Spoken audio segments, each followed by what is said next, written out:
It was late in the afternoon on a beautiful spring Saturday, March 25th, 1911.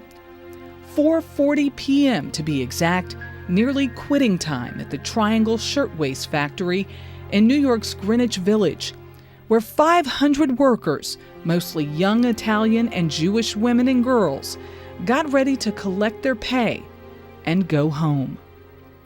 Someone dropped a match or a cigarette, and within minutes, the factory, which occupied the top 3 floors of a 10-story building, became an inferno. Fire ladders, which reached only 6 floors, were useless. The fire escape collapsed under the weight of desperate workers trying to escape. One of the doors, it would be reported, was locked. Onlookers out for a weekend stroll in nearby Washington Square Park watched in horror as women leapt to their deaths from upper-story windows, some crashing through the firemen's nets, others hitting the sidewalk with a sickening thud. It's almost a mirror of what happened in 9/11. In some ways, it was. The horror of the fire jumping the way they did.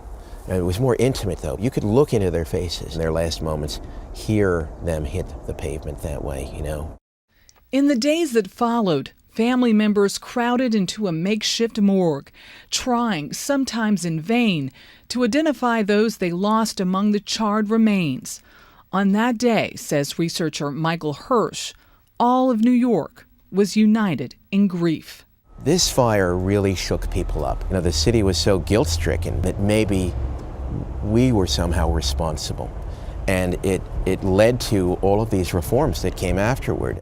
Out of the ashes of the Triangle fire came new safety and fire regulations, child labor laws, and workmen's compensation. The outpouring of support for working people galvanized the fledgling American labor movement.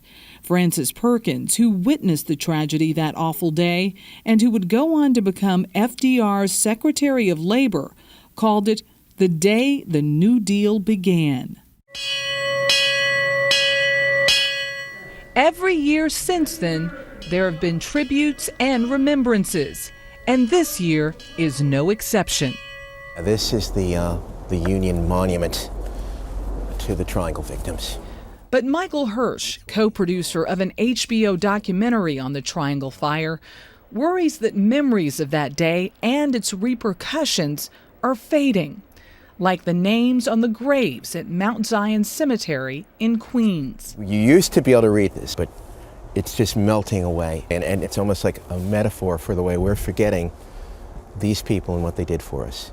For the last 5 years, Hirsch has made it his mission to find the names of all 146 people who died in the fire that day and their stories. I just felt we owed it to them somehow. So they lost everything, and for them to lose their names as well, that just seemed wrong. I always remember my dad telling us that he had an aunt who died in the fire, but that is all I remember. Erica Lansner didn't even know her great-aunt's name until she got a call from Michael Hirsch. And he said, could you possibly be related to Fanny Lansner, who died in the Triangle fire? So this is a picture of Fanny from the newspaper article. Erica Lansner discovered that her 21-year-old Aunt Fanny was a hero that day, saving the lives of many of her co-workers before jumping to her own death. And just to think of a 21-year-old knowing she had minutes to live and chose to put others ahead of herself is just extraordinary. I feel actually quite proud, to be her descendant. Essie Bernstein also died in the fire. She was a relative of factory owner Max Blank, who, along with his partner Isaac Harris, was accused of locking the factory door. Some say to keep out union organizers after a bitter strike. Their acquittal by a jury caused outrage then and still rankles some today. In truth, though, says Michael Hirsch, the Blank family suffered too. The Blank family, they lost more people in the Triangle fire than any other family. No one really knows this. It's just been kept out of the histories of this. Why? I think it's just, you start to mention things like that, you start to humanize these people and start to tell the story differently. Susan Harris is the granddaughter of Max Blank. Growing up, she says, she knew nothing of the Triangle Fire. Her family moved to California and changed the spelling of their name. When she was a teenager, she came across a book and a name that looked familiar. I remember turning to my mom and I said, you know, was this Max Blank? Was this my grandfather? And she said, yes, but that happened a long time ago. You don't need to worry about that. She has spent the last 5 years remembering the fire and its victims by stitching the names of the dead onto pieces of old shirtwaist fabric and handkerchiefs. The reason I use the shirtwaist pieces is obvious because of the waste factory. And the reason I used the handkerchiefs was because of the loss and the grief. She calls them prayer flags. So many people, they blame your family for what happened. Yeah, I know.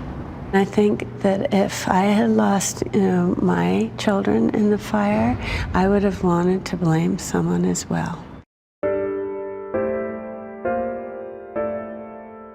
So many lives cut short that day, so many families broken, so many memories lost and found, and so much pain.